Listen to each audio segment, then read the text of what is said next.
So, what a weird topic, change, particularly in South Africa today. But you know, when I first heard Aretha Franklin's song, I don't know if you know, Chain of Fools, chain, chain, chain, I actually thought she was singing Change of Fools, which made me really start to think about what change could be. It could be change reaction, change gang, which I'd like to think we all are right now in this room. And then, of course, there's the easy one. A change is as good as a holiday. The more things change, the more they stay the same, which is the one I'm most worried about here in South Africa. But as Ross said, in my truth, the only constant is change. So,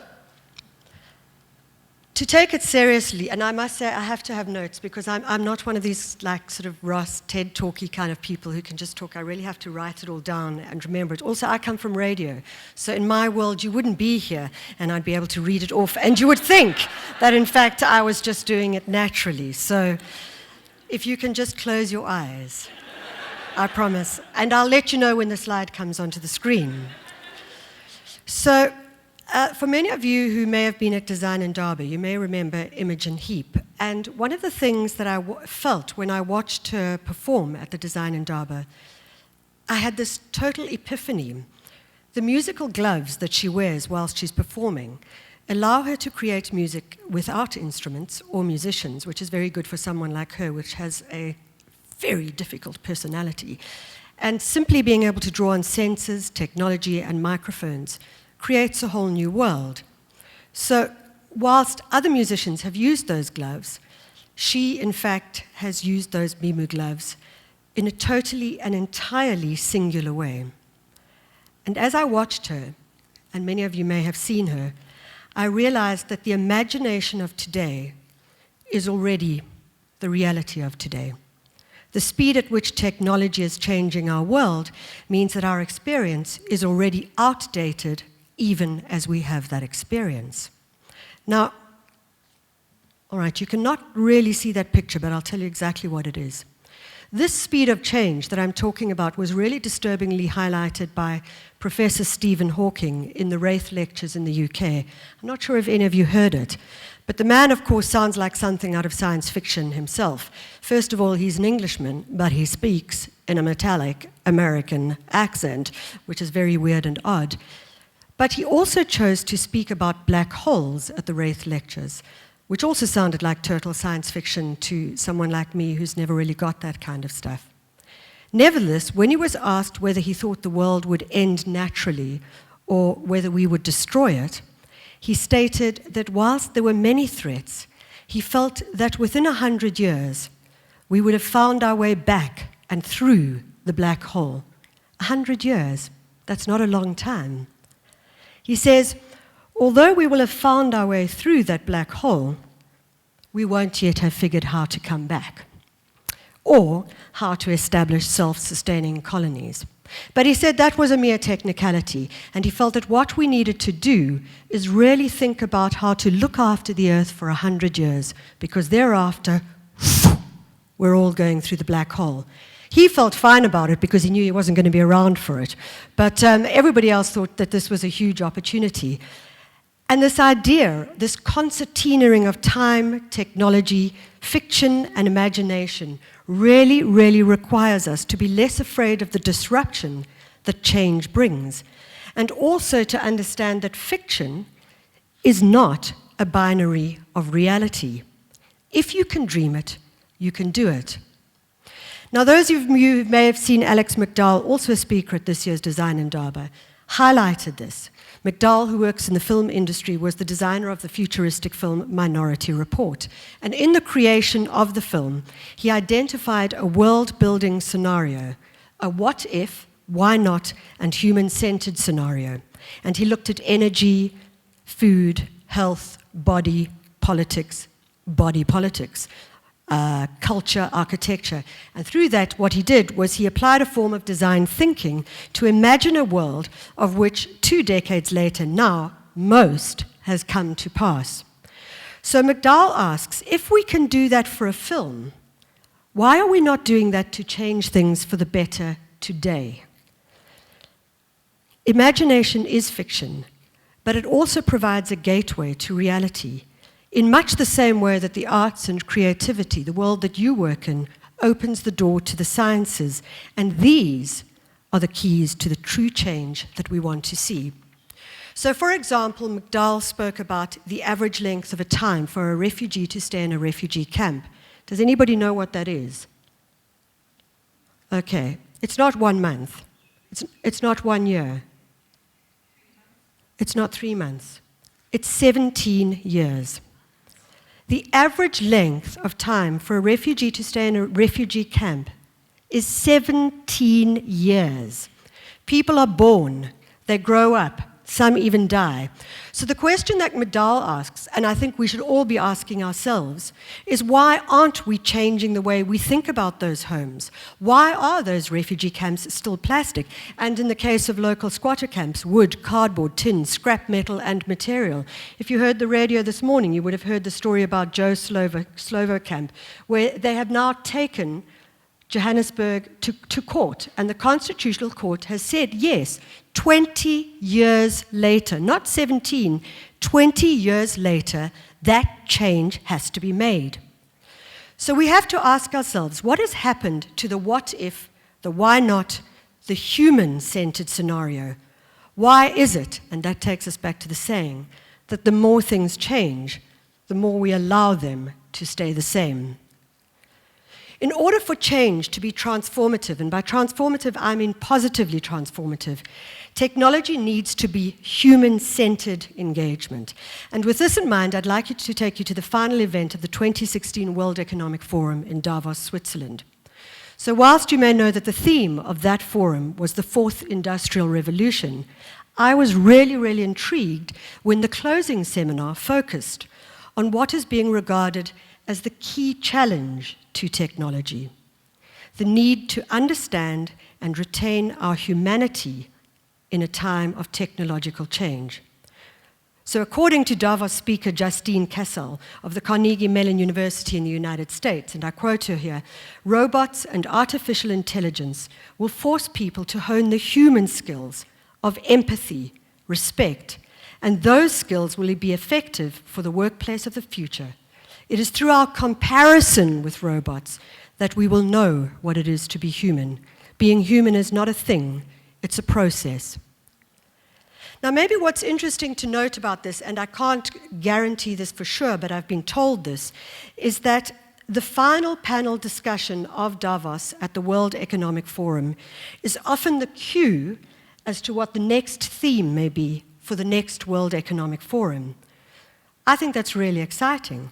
Does this, of course, mean that we will see a wildly changed World Economic Forum, where in fact the talk and the discussion is about how to effect real change, real transformation through greater social empathy, emotional intelligence, and cultural intelligence? And it's to those personal effects or engagements that I would like to turn. So what I did is I thought about, what is it that I believe in my world I can do that impacts and drives change to be positively transformative? And I thought the first one was to be more passionately curious. As Albert Einstein says, I have no special talent. What a bullshitter, but nevertheless, I have no special talent, I am only passionately curious. That would be the first one I'd like to talk about. What does passionately curious mean? So I'm one of those people who really has moved around in the world, but I started out thinking I was going to be an actress. Shame. But I did, in fact, come to Joburg and end up on that very small stage at the top. That was my one time at the Market Theatre. So it's quite a thing now to be on this stage of Sophiatown. I feel great. But the one thing I learned at drama school was the story of the closed hand and the open hand. And it's been a great learning thing for me. How we approach the world with curiosity will depend on how we choose to look at the world with open hands or closed hands. And neither one is wrong, but each one comes with a very different reward. So if you choose to enter the world with closed hands, it's quite simple. Your reward is a tiny framed space. You know what will happen. You know what will happen when you sit down here. You know what will happen when you exit the door. You know everything that will happen around you. And safety and security and knowledge of your world in every possible way will be your reward. Or you could choose to go with open hands. Now, this is a far more dangerous approach to go. There's no framework, there's no edges to the space. What your world is about is not knowing what will happen. You don't know what will happen when you exit the door. You don't know what will happen when you speak to the person who sits next to you, who you've never met before. The advantage of that is quite obvious. You don't know what will happen, but it may be something absolutely extraordinary. I think that we need to, as we think about the world as it moves forward, is decide which one of those hands we want to move with. I know which one I've gone with, I know which one I sometimes fall into, and I know which one is far better for me. You should think about that for yourself. Because the rules for work are changing, without a doubt. Work is no longer a career. Work is now a curiosity, a world that you live in. The focus is now on personal qualities, such as initiative and empathy, adaptability and persuasiveness.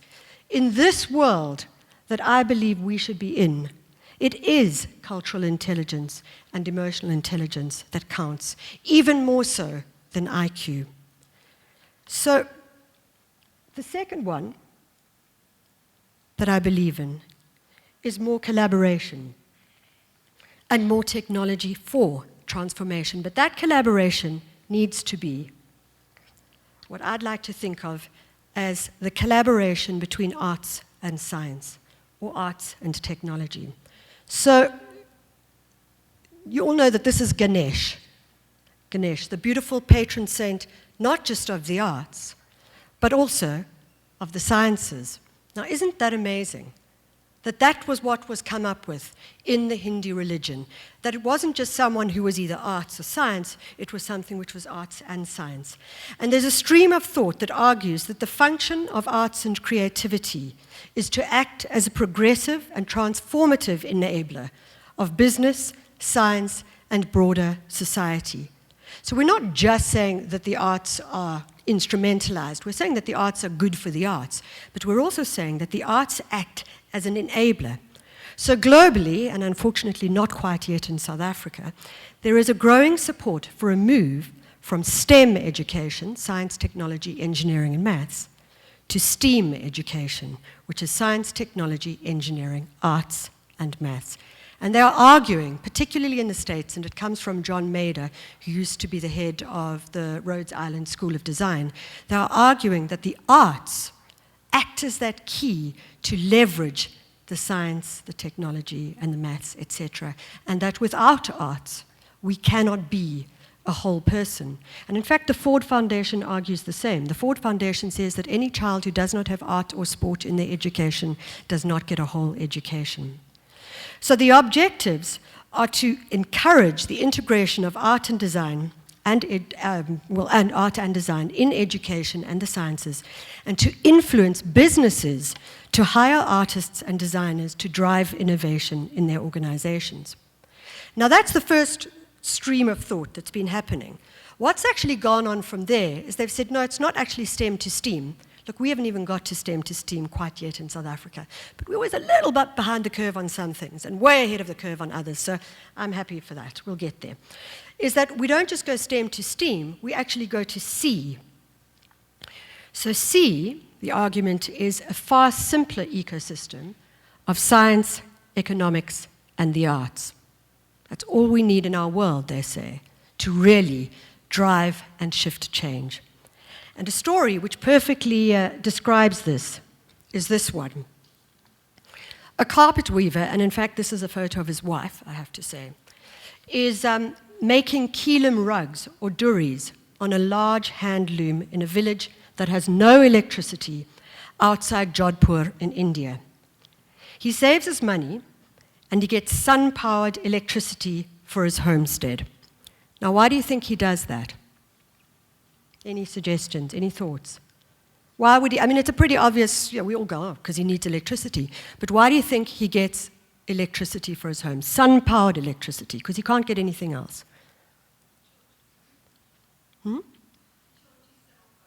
To charge a cell phone, but you're getting there. It's pretty much similar. He does it so that he can sell his carpets to tourists by credit card. Yeah. And he tells us that science as your servant is good, but as your master is bad. Now, this change in how he looks at the world and how we look at the world is centered on what I believe is true collaboration, or what has been described in the business world by Kramer and Porter as shared value. Now, the essence of shared value is the idea of a connected economy. It is the idea of the graffiti that is in downtown Joburg. It may have been painted over by now, but it's been around for a long time, that we are all MARIKANA, that it is not us and them. So when people talk of a connected economy, ostensibly addressing this age of technology, what it actually underscores is a deeper promise of an equitable collaboration between sectors, between the private sector, the public sector, and the third sector, or what we know as civil society. So recently, Kuseni Dlamini, who's the chairperson of MassMart, stated, "We all have a role to play, and we need to leverage the platforms we have to maximize growth and development in our economy and society in ways that deliver a better life for all." The key is to move beyond talking past each other, to do the real things that deliver positive results to real people on the ground. This is shared value. This is we are all MARIKANA. We take on each other's pain and we take on each other's successes. We work to give value to everybody in our society, and we work to get value from this as well and from them as well. So, my third change that I believe in is more people power, but I would argue more positive people power. So I don't know if you know the rappers, the Goldie Look and Chain. Does anybody know them? They did a great song, it was actually incredibly funny, called "Guns Don't Kill People, Rappers Do." Now, obviously it's specious, but what is interesting about that is that it's time for us to look at what we think of as having the power. Guns don't kill people, people do. It's also a specious argument because guns do kill people, but people do. So what is, for example, when we talk about change, everybody talks about the power of social media. I mean, Ross has been hammering it out, and he's right. And right now you're all tweeting, even as we speak, and talking about something and moving it on and moving the storyline on. And people talk about the power of social media as though this is just something that happens. But it's actually the power of people. It's the power of you. And the question we have to ask ourselves is, how do we use that power? Because power can sometimes be abused quite easily.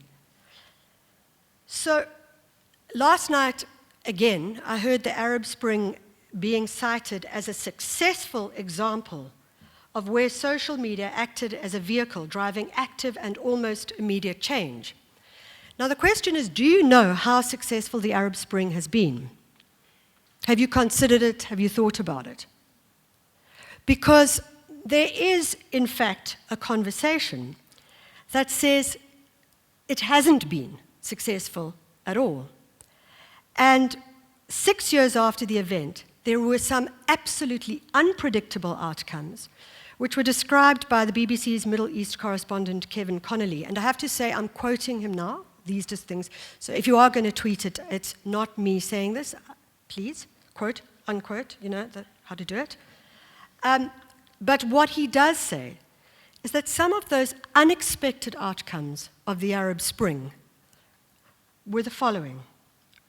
There are many monarchies that continue to rule in the Middle East. And much of the Arab Spring was about a fight for democracy, and yet we still see monarchies. Syria has turned out to be one of the most important and by important we don't mean positively important, legacies of the years of change in the Arab world with regards to the Arab Spring. The unarmed protests against a brutal authoritarian government morphed into a vicious civil war with sectarian overtones and religious overtones, and we've seen what has come out of Syria. And they can feed that back slowly, he explains, to the Arab Spring. Thirdly, in many cases, winners became losers.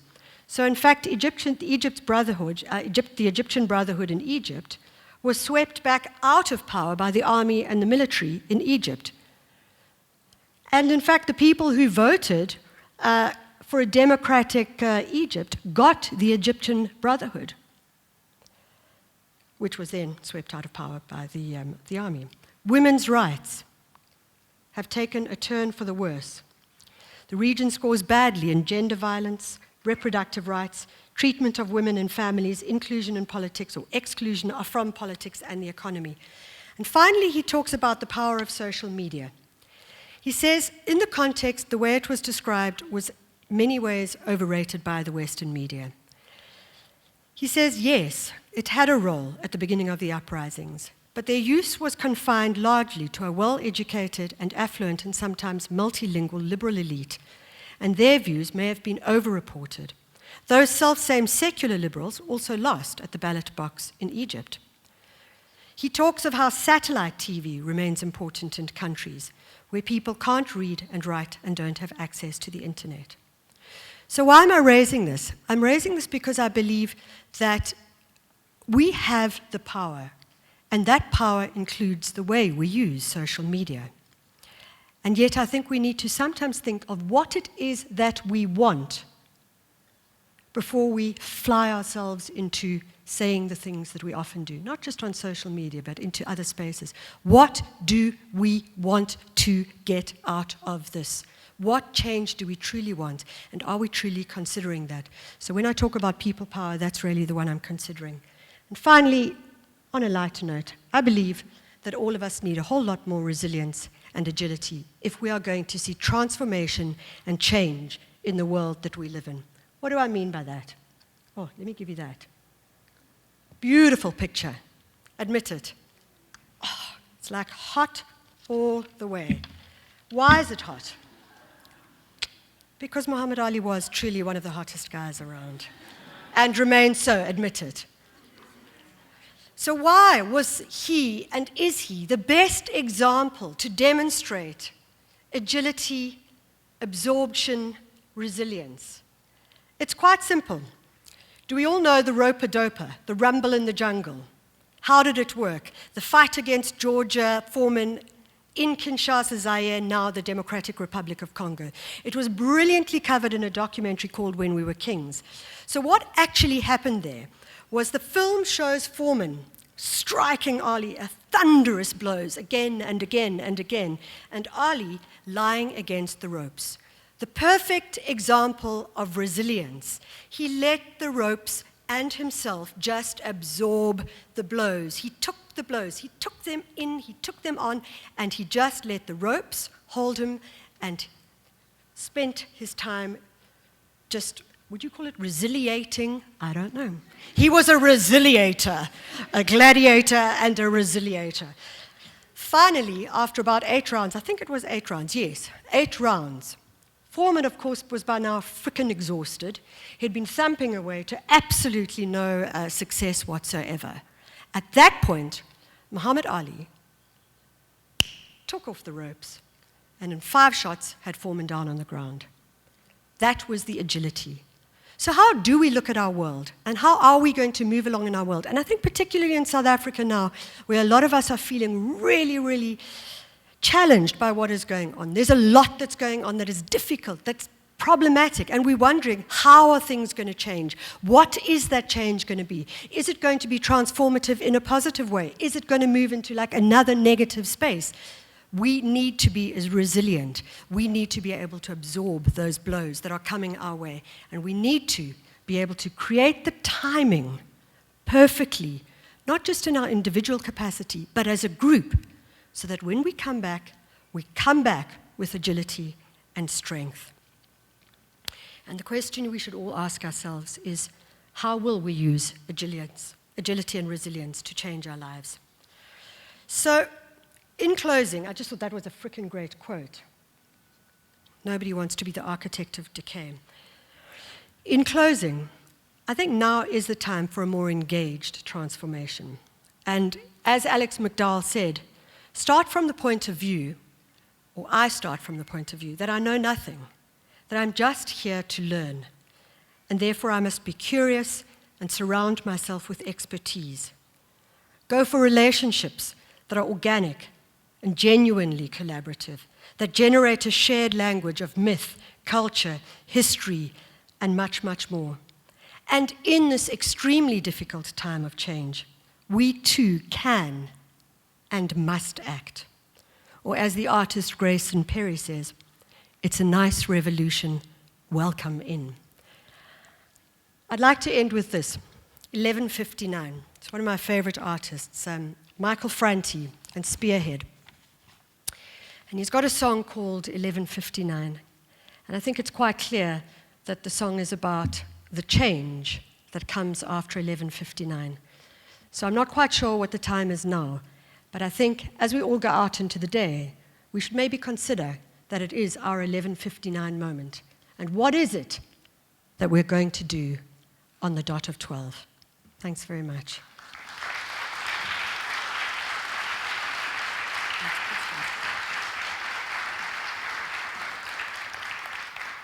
I think I have to stand here for questions or something. 5 minutes. Yes. As an oldie, what you were saying about Arab Spring, I think what it did do, same as Just Sweet Charlie, is that it, unlike when we grew up, well, me, it makes people aware. So it creates the awareness, which is a good change. It creates the awareness, which is the good change. The problem is that the generation gets bored. And so you need to, exactly what you were saying, people have forgotten about, never mind Arab Spring, Just Sweet Charlie. Okay, Brussels, we've already forgotten about Brussels. The good thing is that people know about it, the youth know about it. But it's the boredom factor that I think is the problem. Do you agree? Yeah, I think boredom is... I would hate to say that a generation gets bored easily. I think that's insulting to any individual. I think how you choose boredom, or how you choose to be consistently curious. I've been doing my radio for 20 years. I sometimes interview the same people and have done over the last 3 or 4, 5 times in 20 years. But what is amazing is that every time I interview them, they've got something completely different to say. They're thinking differently about the world. They've picked up on a whole new idea. So I think that boredom is a choice. And we need to decide what we're going to choose. And that's what I do believe, is that if we're going to change anything, the world is such a big place. South Africa is even bigger. So let's just try and change this table here right now, but I can move it. I could. It's a bit heavy, but I could ask these guys to help me to move it. That would really change things. But I can make that choice. And it's up to you to make the choice. Hi, Michelle. My name is Sharda. I'm an economist. However, I just want to point out that I started my full-time work here in this very theatre. Whoop, whoop. Thank you. And the comment I want to make is, I like that you pick on the inspiration of the Arab Spring.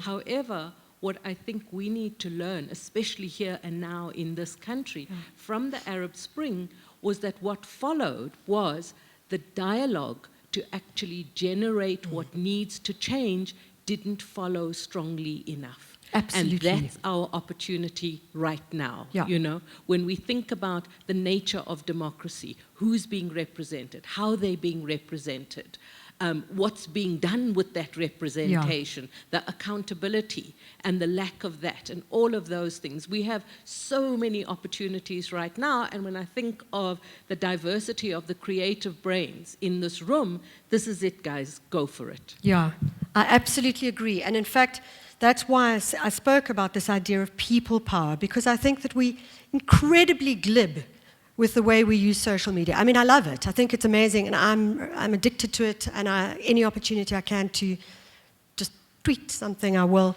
But I do believe she's quite correct in thinking and in saying that what is the conversation and the dialogue that will happen? It's not simply the case of saying, dush, whatever, whiteness must fall, hashtag whiteness must fall. And I say this with due respect. I was nervous to put this Arab Spring thing in because I thought I'm going to get hammered in some kind of a way. But I do believe it's about what is the conversation that happens afterwards if you want the change. And who's having the conversation? And are we having the conversation?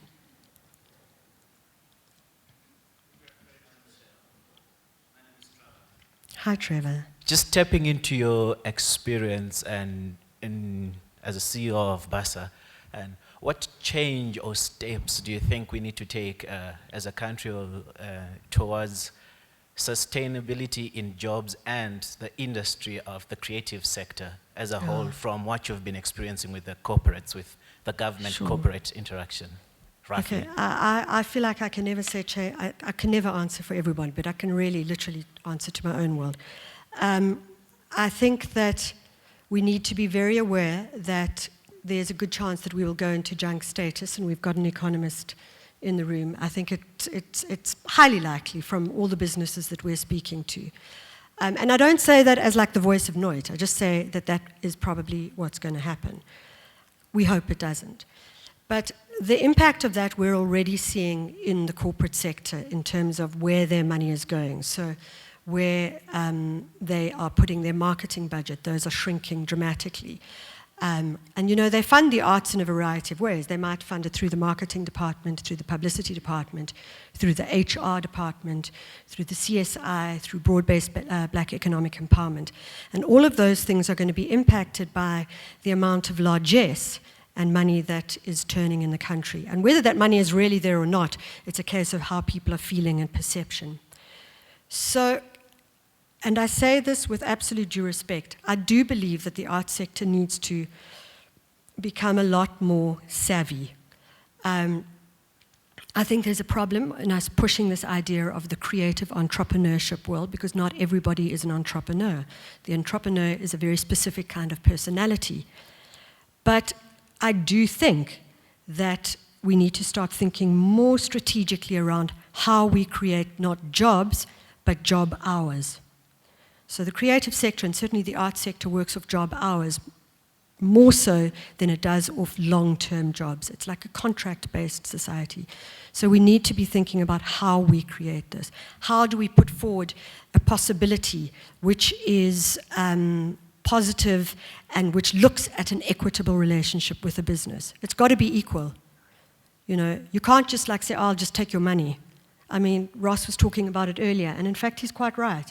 I know of a band that turned down a huge sponsorship with a fast food company because most of the people in the band were vegetarians. And they said, like, oh, no, we don't want to be part of this. And it wasn't Nando's. So, because if it had been Nando's, I think the vegetarians might have turned into like... They might have been like amongst the... You know, actually, I have to say this. I mean, it's ridiculous. Yesterday, I sat at a table with a lady, and I'm not joking, and she had chicken on her plate, and she said, you know, recently I've become a vegetarian. And I'm not joking. I know everybody says it's a joke, and I've heard that joke before, but she actually did say it. It was the first time I've ever heard it being done in the flesh, excuse the pun. But yeah, it was quite funny. I hope that answers sort of... Also, just to add that I think that when we talk about sustainability, I think the word sustainability is one of those tired words like disruptor and innovation. My God, have we not heard it enough? But sustainability doesn't just mean money. Money is the very last thing in the conversation. What is in the conversation is about your governance, your ability to network, your ability to interact with one another. And there's a whole load of things that come into that play before you get to the financial thing right at the end, and we sometimes forget that. Oh.